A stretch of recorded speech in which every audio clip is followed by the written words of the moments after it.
Oh my gosh, you guys, you know that meme of Tilda Swinton covered in white powder and the caption is, "How much dry shampoo is too much? Asking for a friend." That was me last night. And today my hair is crazy. Anyways, so this week, let's talk about clients who habitually cancel last minute. I think it's safe to say that as hairstylists, we have heard every single excuse there is under the sun as to why our client had to cancel last minute. Let's take a look. Yeah, so my kid had something come up last minute and I just can't make it. I caught COVID again, same as last month and the month before that. 5 times in 4 months. Can you believe it? It must be a record. Oh, just go ahead and push it back a couple of hours. I had an important brunch come up. It's my bestie's birthday and I just can't miss it. Oh my God, my psychic told me not to leave the house and Mercury is in Gatorade right now, so I can't make it. Ugh, my allergies are acting up and I just can't bear to leave the house today. I'm so sorry. My dog looked at me funny, and how can I leave this cute little face? Mwah. Ugh, I'm so sorry. I forgot to call you and let you know I'm still on vacation. My dog ate my homework. Oh no, wrong person. I overslept and I'm not gonna be able to make it. I need to reschedule. Ugh, I just didn't feel like leaving the house today. You understand. My aura felt off today. I'm so sorry. Oh, my attention span, it's like a goldfish, 3 seconds and it's gone. I completely forgot. Honestly, I just don't even care about your time because it's all about me. But I'm gonna tell you I forgot. Honestly, my time management skills just suck. But I'm gonna tell you I forgot.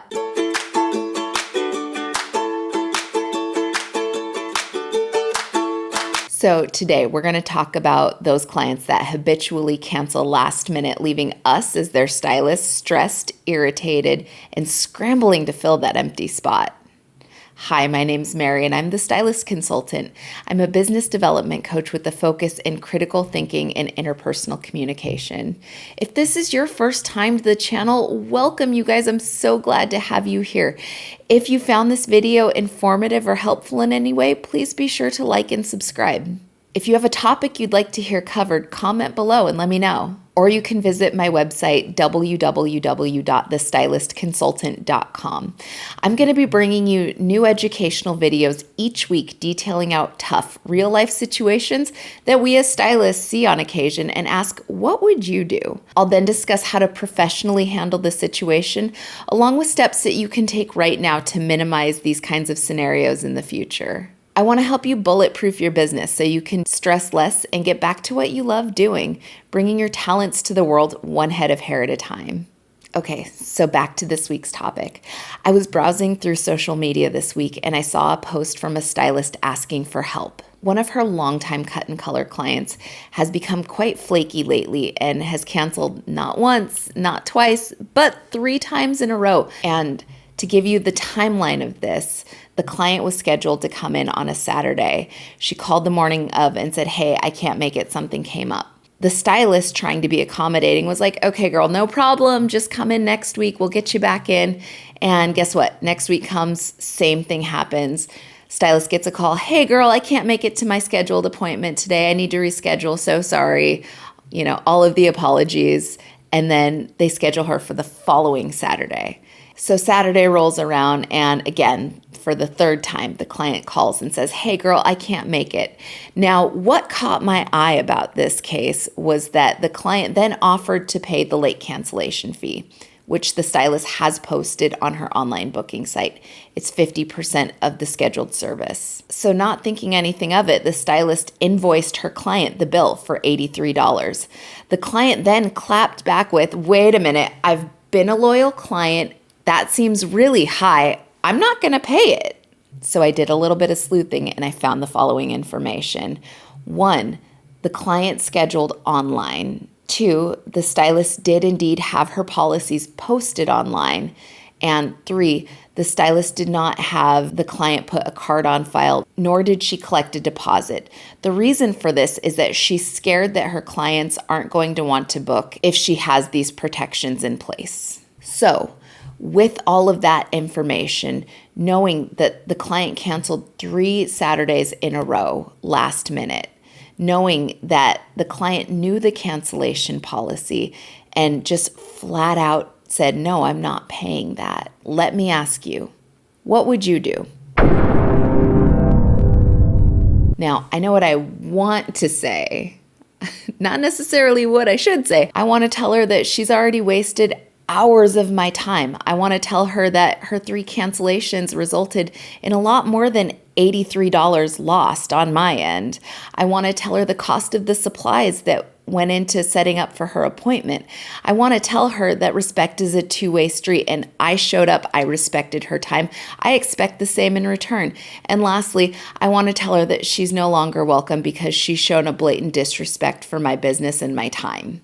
However, I'm not going to say that because in an industry that is so heavily reliant on word of mouth, reputation, reviews, and client trust, I don't want to open myself up to a bad review.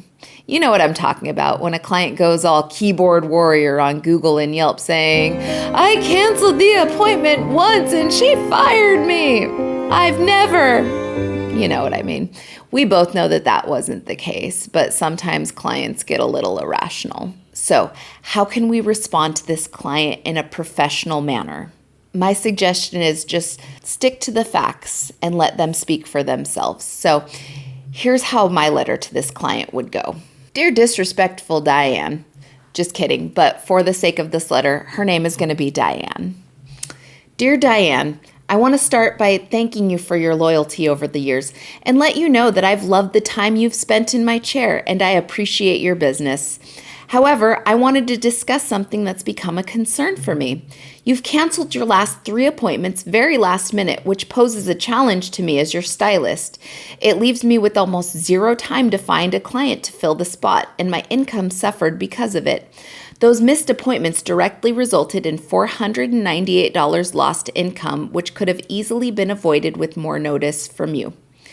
As well as losing income, I also lost money on the supplies I bought for your appointment, which has now resulted in further losses to my business.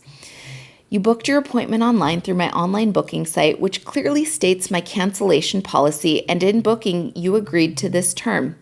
I will waive the $83 late cancellation fee this time, but moving forward, this policy will be enforced, and to ensure my income and my business, I will require either a card on file to hold your appointment or a non-refundable booking fee of 50%, which will go towards your scheduled service. Should you miss your service, the booking fee will be forfeited. Please let me know which option you would like to choose and we can get your next appointment booked.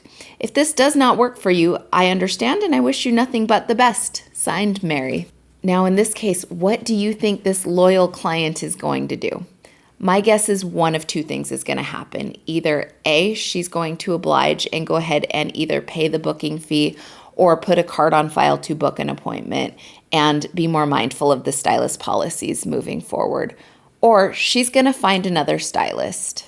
The stylist who posted this said that she is scared to lose clients over enforcing policies, but realistically, would you rather make room for a client that will respect your boundaries and policies, or would you rather keep disrespectful Diane, who has already shown a blatant lack of respect for the stylist and her business? Setting boundaries doesn't have to be a big, scary thing. And sometimes clients simply just need a wake-up call to be more thoughtful when it comes to our policies and boundaries. The stylist did great by having her policy listed on her booking site, which is awesome.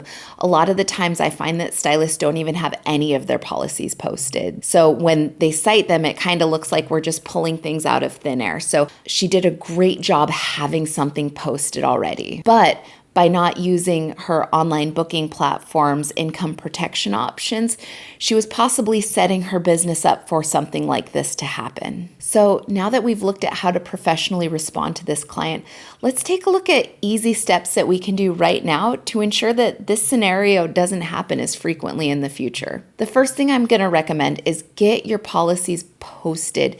So both in your studio or in your place of business, and also online. So when I was behind the chair, I actually had my policies posted in my studio, on my website, on my Instagram, on my online booking site. And I even went as far as to have a new client intake form that listed out all of my salon policies. And I had each client sign the bottom. So if they were ever brought into question, I could simply provide them with a signed copy of their new client intake form to which they agreed to all of my terms. I also highly recommend using online booking. There are so many good reasons to use online booking. It saves you time, it saves you frustration, you make fewer booking errors.